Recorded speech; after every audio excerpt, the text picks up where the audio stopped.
नमस्कार। देश की तमाम फटाफट खबरों में आपका स्वागत है। खबरों के लिए आपसे निवेदन कि यदि आपने हमारे चैनल को सब्सक्राइब नहीं किया तो कृपया करके आपके अपने चैनल को सब्सक्राइब करना ना भूलें। आप सब्सक्राइब करते हैं तो हमें हिम्मत होती है सही और सच्ची खबरें आप तक पहुंचाने की।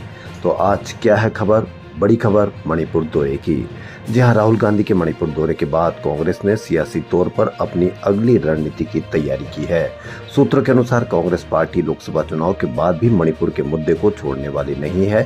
कांग्रेस पार्टी के रणनीतिकारों का मानना है कि मणिपुर के मामले पर चुनाव के बाद भी उनके नेता मणिपुर की आवाज उठाते हैं तो इसका एक बहुत सदा हुआ सकारात्मक नैरेटिव सेट होगा।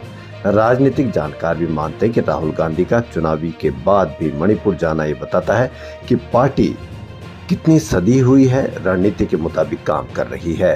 पार्टी से जुड़े रणनीतिकारों के अनुसार आने वाले दिनों में भी उनकी पार्टी लगातार इस मुद्दे को आगे उठाती रहेगी।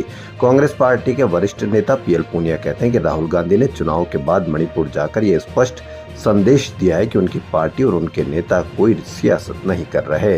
वह हकीकत में मणिपुर के दुख दर्द को महसूस कर रहे हैं और उनकी आवाज बनकर उनके लिए न्याय मांग रहे हैं। पश्चिम बंगाल में सीबीआई जांच के खिलाफ ममता सरकार को सुप्रीम कोर्ट से बड़ी राहत मिली है।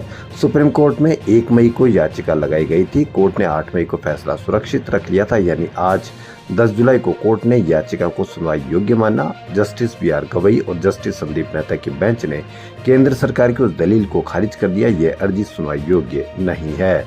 कोर्ट ने कहा कि बंगाल सरकार ने कानूनी पहलू उठाए जिस पर विचार किया जाना चाहिए। कोर्ट इस मामले पर 13 अगस्त को अगली सुनवाई करेगा। इसके साथ ही बेंच ने कहा कि जब राज्य सरकार ने सीबीआई जांच के लिए दी गई अपनी परमिशन को वापस ले लिया तो फिर एजेंसी वहां के मामलों में केस क्यों दर्ज कर रही है। यानी कि सीबीआई को अगर परमिशन नहीं दी गई है तो वहां पर जांच करना क्यों जरूरी है। तो इसलिए बंगाल सरकार की ओर से जब ये पेश किया गया तो ये केंद्र सरकार को झटका है। दिल्ली के मुख्यमंत्री अरविंद केजरीवाल ने आज हाईकोर्ट में दाखिल जवाब में कहा कि मेरी जमानत रद्द करना न्याय की विफलता के समान है। मैं विच हंट का शिकार हुआ हूँ। दरअसल जानबूझकर किसी व्यक्ति को परेशान करना विच हंट का शिकार होना कहलाता है। ये राजनीतिक विरोधी भी हो सकता है। केजरीवाल को शराब नीति में मनी लॉन्ड्रिंग मामले को लेकर ईडी ने 21 मार्च को गिरफ्तार किया था। 20 जून को ट्रायल कोर्ट से उन्हें जमानत मिल गई थी। इसके खिलाफ ईडी ने हाईकोर्ट में अपील की थी। हाईकोर्ट ने 25 जून को ट्रायल कोर्ट के फैसले पर रोक लगा दी थी। आज हाईकोर्ट में हुई सुनवाई में केजरीवाल ने मामले को लेकर अपना जवाब दाखिल किया। इसमें उन्होंने ईडी ने अन्य सह आरोपियों पर दबाव बनाया और उनसे ऐसे बयान दिलवाए जिससे केस में ईडी को फायदा हुआ।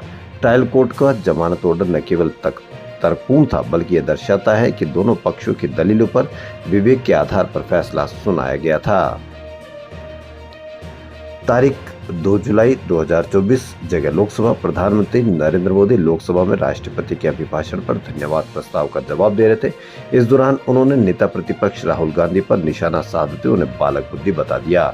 इस पर कांग्रेस ने तत्काल कोई जवाब नहीं दिया, लेकिन सोशल मीडिया पर जब बीजेपी समर्थकों ने कांग्रेस नेता को बालक बुद्धि कहकर ट्रोल शुरू किया तो कांग्रेस ने पूरे 9 दिन बाद पलटवार करते हुए प्रधानमंत्री को बैल बुद्धि बताया है।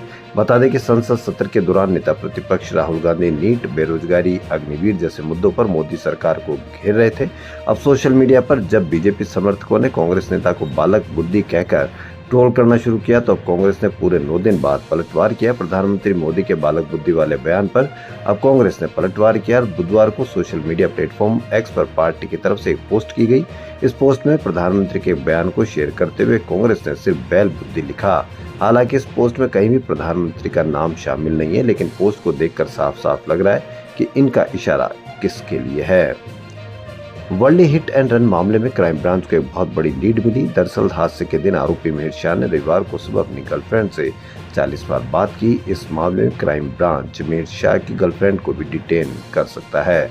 जानकारी के अनुसार एक्सीडेंट के बाद मिहिर शाह वर्ली से बांद्रा चला गया था और फिर वहां से गर्लफ्रेंड से बात करने के बाद रिक्शा पकड़कर गोरेगांव चला गया। गर्लफ्रेंड के घर 2 घंटे आराम करने के बाद मिहिर अपनी बहन के साथ चला गया। मुंबई में वर्ली में BMW कार से महिला को रौंदने वाले मिहिर को अदालत ने आज 7 दिन की पुलिस हिरासत में भेज दिया। उस दिन सुबह मिहिर कथित रूप से नशे में था और वह BMW चला रहा था, तभी उसकी कार ने एक स्कूटर को टक्कर मार दी। उस पर मछुआरा दंपति प्रदीप नकवा और उनकी पत्नी कावेरी कोलाबा के ससून डाक से घर लौट रहे थे। कावेरी की मौके पर ही मौत हो गई, जबकि उनके पति प्रदीप घायल हो गए। Mumbai hit and run case में आरोपी मीर के पिता को शिवसेना शिंदे ग्रुप ने पद से हटा दिया। शिंदे की कार्रवाई और कहा और पीड़ित को मिलेगा मुआवजा। यूपी के उन्नाव में हुए भीषण सड़क हादसे में 18 लोगों के मारे जाने की खबर है। मरने वालों में महिलाओं के साथ साथ एक बच्चा भी है। आपको बता दें कि पिछले कुछ दिनों में देश के अलग अलग हिस्सों से सड़क हादसे की कई घटनाएं सामने आ चुकी है। इन हादसों में कई लोगों ने अपनी जान भी गंवाई है। देश में सड़क हादसों में जान गंवाने वालों की बात करें तो ये बेहद डरावनी तस्वीर है। अगर बात बीते कुछ वर्षों में सड़क हादसों में जान गंवाने वाले लोगों की करें तो इसमें बीते कुछ वर्षों में इजाफा हुआ है। राष्ट्रीय राजमार्ग से लेकर राज्य मार्ग तक होने वाले हादसों में बीते कुछ वर्षों में बढ़ोतरी दर्ज की गई है। अगर बात राष्ट्रीय राजमार्ग पर हुए हादसे की करें तो इस लिस्ट में तमिलनाडु सबसे ऊपर है, यानी तमिलनाडु से होकर गुजरने वाले राष्ट्रीय राजमार्ग पर सबसे ज्यादा सड़क हादसे हुए हैं। वहीं अगर राष्ट्रीय राजमार्ग पर कुल आंकड़ों की बात करें तो तमिलनाडु में 2018 में कुल 22,961 सड़क हादसे थे। भारत और जिम्बाब्वे T20 सीरीज का तीसरा मुकाबला हरारे स्पोर्ट्स क्लब में खेला जा रहा है। टीम इंडिया के टॉस जीतकर बैटिंग करने का फैसला लिया है। भारतीय टीम 150 रन का आंकड़ा पार कर चुकी है जब तक ये खबर लिखी जा रही है। कप्तान शुभमन गिल 50 बॉल पर 66 रन बनाकर आउट हुए। गिल ने इस सीरीज में पहली 50 लगाई है। उन्हें तदीबनाशे मरुमानी ने सिकंदर रजा के हाथों कैच कराया। पिछले मैच के शतकवीर अभिषेक शर्मा 10 रन बनाकर पवेलियन लौटे। यशस्वी जायसवाल 36 रन 2 जीवनदान के बाद कैच आउट हुए। उन्होंने गिल के साथ 50 बॉल पर 67 रन की ओपनिंग अर्धशतकीय पारी साझेदारी की। खबरों में फिलहाल इतना ही। यदि आपको हमारा चैनल पसंद आए तो आपके अपने चैनल को सब्सक्राइब करना ना भूलें। धन्यवाद।